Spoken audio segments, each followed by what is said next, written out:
स्वास्थ्य विभाग की लापरवाही को देखते हुए परिजनों ने एसडीएम को ज्ञापन सौंपा। करोड़ों का ऑक्सीजन प्लांट धूल खा रहा, मरीज के परिजनों ने उठाई आवाज तो एफआईआर दर्ज। मध्य प्रदेश के पूर्व मुख्यमंत्री शिवराज सिंह चौहान के गृह क्षेत्र में स्वास्थ्य विभाग की हालत वेंटिलेटर पर नजर आ रही है। यहां पर कुछ दिनों पहले एक्सीडेंट में घायल हुए युवक को लेकर परिजन अस्पताल पहुंचे, मगर वहां पर ऑक्सीजन के नाम पर कोई सुविधा उपलब्ध नहीं थी। डॉक्टर का कहना था व्यवस्था लगा रहे हैं। परिजनों का कहना है कि अगर ऐसी व्यवस्था लगती और हमारे पेशेंट को कोई दिक्कत आती तो उसकी जवाबदारी किसकी।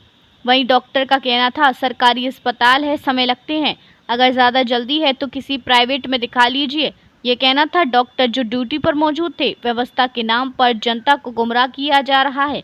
डॉक्टर ने अपना पल्लू बचाते हुए मरीज के परिजनों पर भी एफआईआर दर्ज करवा दी। परिजनों का कहना है कि हम मरीज को लेकर भोपाल में बंसल अस्पताल में पिछले 5 से 6 दिनों से हैं। तबीयत ज़्यादा बिगड़ने के कारण हम पेशेंट के साथ ही थे, तभी हमें इस बात की जानकारी लगी कि हमारे ऊपर एफआईआर दर्ज करवा दी गई है। वहीं देखा जाए कुछ महीनों से अस्पताल की हालत ज़्यादा खराब नजर आ रही है। आए दिन कई घटनाएं हो रही हैं, कई लोगों की यहाँ मौत हो चुकी है। इसी को लेकर परिजनों ने एसडीएम को ज्ञापन सौंपा और डॉक्टर पर कार्रवाई की मांग की। आज आपने ज्ञापन सौंपा है एसडीएम महोदय को, क्या है पूरा मामला? वो भाई इटावा बननगर के बीच में मोटरसाइकिल से आ रहे थे, तो रास्ते में कुछ कारणवश कोई अज्ञात वाहन था, वो तो पता नहीं है ना, मेरे बाद में पता लगा एक्सीडेंट हो गया था। वहाँ से हमें जैसी खबर मिली, रवि जी मालवीय जी पूर्व जिलाध्यक्ष, उनने भी देखा था और उनने वहाँ से व्यवस्था की 112 से व्यवस्था करके और यहाँ हॉस्पिटल पूछाया। वहाँ से हमें सूचना मिली, हम हमारे परिजन के साथ, परिवार के साथ सभी लोग पूछे हॉस्पिटल में जाके भाई को एडमिट करवाया। वहाँ डॉक्टर राहुल दांगी इमरजेंसी में थे, तो 5-10 मिनट उनने भी समय लेके फिर आए। हमने वहाँ की जानकारी ली कि यहाँ कोई डॉक्टर नहीं है, तो वहाँ 10-15 मिनट के बाद राहुल दांगी आया। इलाज चालू हुआ, ऑक्सीजन लगाया उनने।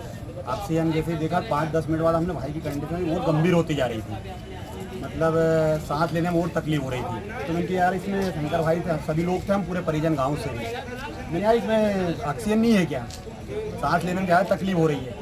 तो जैसे नीचे देखा तो ऑक्सीजन लो बता रहा था। उसका फुटेज वीडियो हमारे पास रखा ऑलरेडी अभी भी। और वहाँ से फिर हमने राहुल जी दांगी से बोला सर इसमें ऑक्सीजन नहीं है, भाई की ज़्यादा गंभीर तबीयत है, तो कि ऑक्सीजन तो है, आप यहाँ से जाओ, क्यों आ गए आप प्राइवेट हॉस्पिटल में जाना था आपको, आप सरकारी में क्यों आए, यहाँ व्यवस्था लगती है, आपको धैर्य रखना पड़ेगा। मैंने क्यों, हमारी स्थिति इस समय बहुत गड़बड़ है पेशेंट की, भाई की, तो क्या आप प्राइवेट में चले जाओ, यहाँ से आपको ऐसा लग रहा है। तो वहाँ से हम प्राइवेट के लिए निकल लिए, तो साइन रिफर जो साइन होता है जो दूसरे हॉस्पिटल में ट्रांसफ़र के लिए, वो साइन में विलम्ब करा उनने। तो हमारे भाई ने उनसे निवेदन भी किया, रिक्वेस्ट भी की कि सर आप साइन कर दो, हम अति शीघ्र यहाँ से भोपाल के लिए रवाना हो जाएँ। उसके बाद में भी गाली गलौज करने लगे, आप गाँव से आ गए हो, किसान के हो, आप प्राइवेट हॉस्पिटल में आपको जाना था, आप हर कुछ यहाँ बात कर रहे हो। उसमें सर ऑक्सीजन की मांग कर रहे हैं, क्योंकि 18 साल से यहाँ शिवराज जी का कार्यकाल रहा है, यहाँ ऑक्सीजन की व्यवस्था नहीं है, ये डॉक्टर राहुल दांगी जी ने मेरे से बोला। और उसके बाद हम भोपाल निकल गए। अभी फिलहाल में मेरा भाई आईसीयू में ही है, अभी सही से बोल भी नहीं पा रहा, ये कंडीशन है। और अभी भी हमारे ऊपर एफआईआर लगभग हो चुकी है, कल कंफर्म होगा। आज एसडीएम साहब का ये निवेदन करने आए हैं कि सर इसमें उचित कार्रवाई हो उस डॉक्टर पे और हमें न्याय मिले।